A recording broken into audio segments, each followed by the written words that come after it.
Um, I just I just started this video a few minutes ago, but I'm starting over because Aaron woke up, so I had to handle him real quick. Apologize for the lack of clothes. Okay, I have no AC. It's very hot. It's already fucking 80 degrees this morning.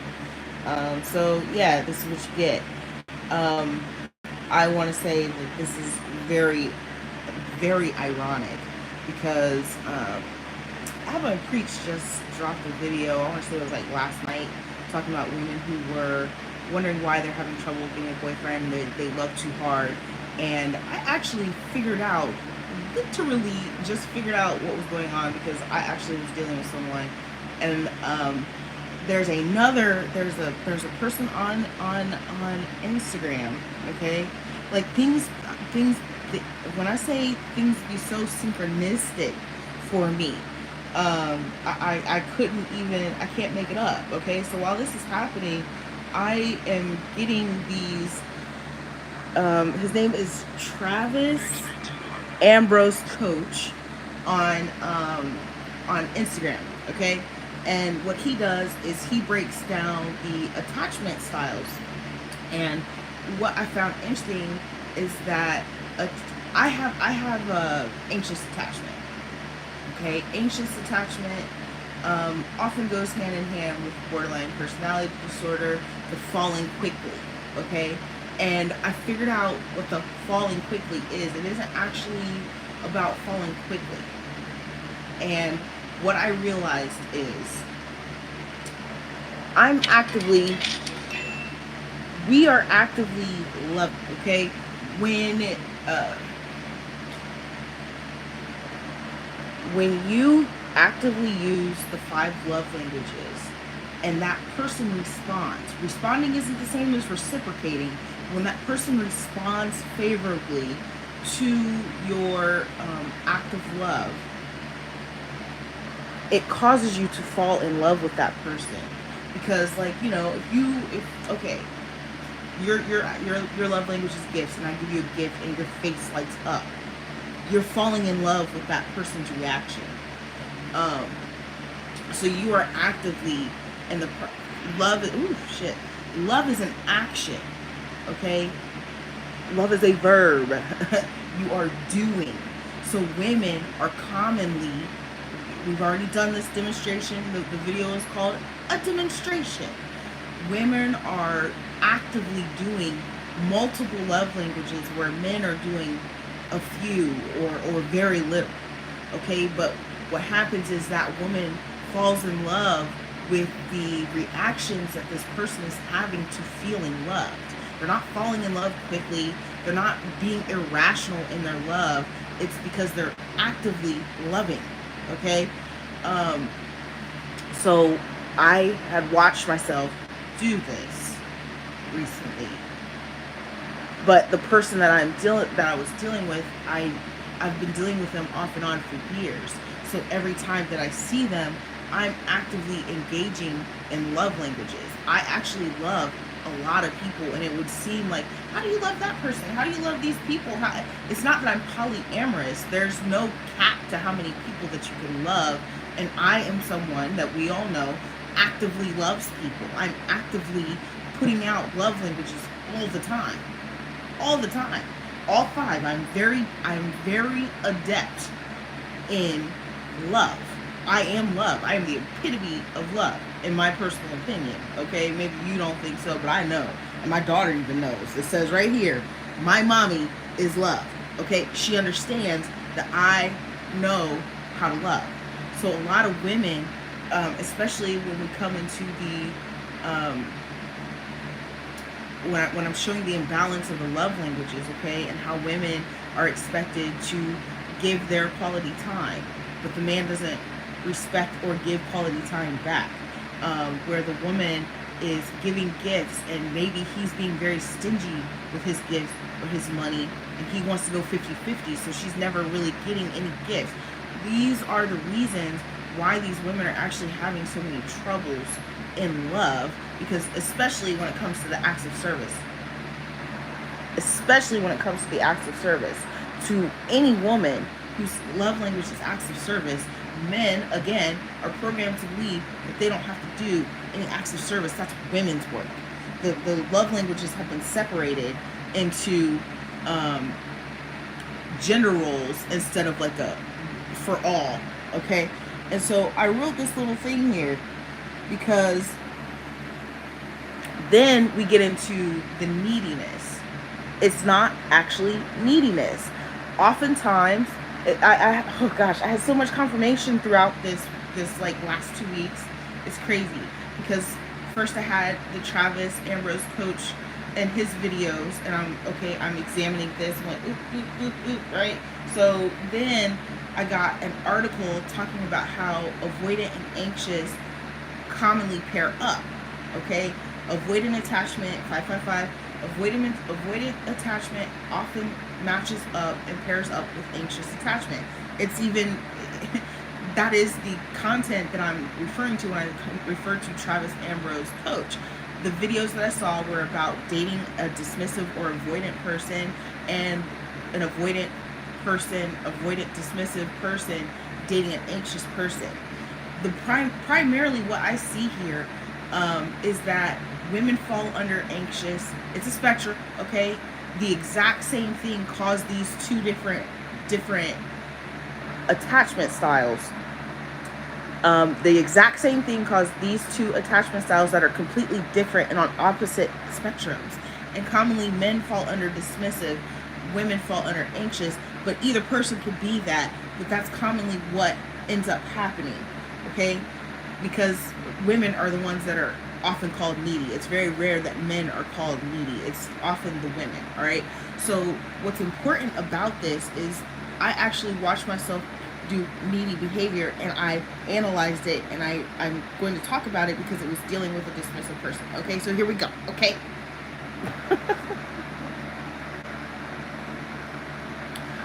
There are 5 love languages. If you've been on this channel, you know this, but we're going to go. Everyone has one, even if they are unaware of it. If you feel loved by someone, it is because that person expresses your love language to you. If someone doesn't feel loved, it's because no one is expressing their love language to them. It doesn't mean that that person is hard to please, but not everyone feels love the same way.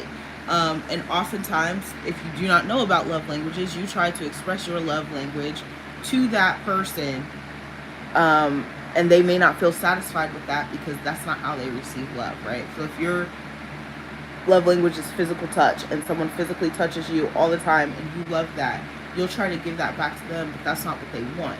So here, that was just brief. So, you know, I have my own love languages and I am constantly trying to get those met, okay? I often think that my requests are seen as constant need for validation or neediness when I'm asking for a basic human interaction, okay? Understand that the 5 love languages are basic human interaction and basic human rights. Everyone has the right and everyone deserves to be loved, okay? So, it has always been a basic request, but it gets out of hand or looks needy because I constantly try. Okay, if I'm dealing with someone, I will constantly try to get that need met because that person is there and I know that I'm meeting that person's needs. Okay, so I try today, no response. So I try again, maybe later in the day or tomorrow, no response. I try again and again to get a conversation about normal day-to-day things, to get no response or very brief response. Okay, I would be pleased with 1 or 2 full conversations during the week. I wouldn't need a conversation every day, but I try a few times every day and get rejected a few times every day. Then sometimes I stop trying and that gives no response. Maybe because of all this trying, you may think I need a conversation every day or to talk continuously throughout the day. Perhaps you avoid giving in to my attempts, thinking you'd be taking on a responsibility of constant communication and tending to me. Or perhaps you think that silence is teaching me to cope better, or you're helping me with character building or self-reliance when I'm already self-reliant. Okay. Isolation has been long-term. So your silence is being felt as cruelty. Since you ignore me every day, I try every day, and sometimes multiple times, throwing out different lines that would spark conversation to get this basic need met. If I could get a full conversation now and then, I wouldn't try so often. At first, I send text confidently. In my mind, I'm like, today will be the day that he talks to me. I love him, I've met his needs, and I know that he cares for me and he will meet my needs. I get no response, and I'm patient about it. Oh no, not today? Okay, well, maybe tomorrow. I totally understand that he's busy, but I know that he cares about me, okay? Tomorrow comes, and I change the time of day to a more convenient time for you to respond. I say something funny, but no response, and I'm fine. No, it's okay. Maybe he's tired. Maybe he didn't understand the context of the joke, but he loves me, and I know that if he could, he would meet this need. I'll try again. So the next day, I hit you up 3 different times with 3 different types of content. Something lighthearted, like a joke or come on. Something probing about how the day is and, my own life problems. And you respond to one in 2 words. I get excited. Finally, he's going to talk to me. And I respond back, and that's it. No response. I feel quite defeated, but by week 3 or 4 of this, it starts not to be so confident when I send out the text. In my mind, it sounds more like desperation, especially if I've had sex with you, okay? So now it sounds like, please, today has to be the day you text me. I meet your needs. This is mine. Why can't you meet mine? I used to know that you cared about me, but now I'm not sure because I've met your needs, but you refuse to meet mine. So today, please, today has to be the day, okay? So, after a little longer, this becomes resentment, obsession, ultimatums, lack of confidence. And it's, if you don't text me, it's over. You've wasted my time, and you've never loved me. So come to find out, 12/12, come to find out they don't. But the reason that they don't is because they are not actively engaging in love languages. Again, when you are giving a love language out to someone, that causes you to feel love for that person. Okay, so eventually the repetitive rejection turns into hurt feelings and rage. How dare you? You're hurting me. It turns into pressure and ultimatums where there really doesn't need to be any. It turns into things it would never be, So, I myself have set my boundaries. I've done things. I've left. I've turned things. I've turned off the pressure, and I've been cool with going with the flow. But it never. You are the dismissive person is actually the one that's keeping it from flowing. I'm going with the flow. I'm not really actually that stressed. I'm texting you, but you're the one that when I text you, you're not responding. You're the one that's not going with the flow. You're the one that's not enjoying the moment. So neediness comes from the need never being met in the first place, and the behavior is completely misunderstood.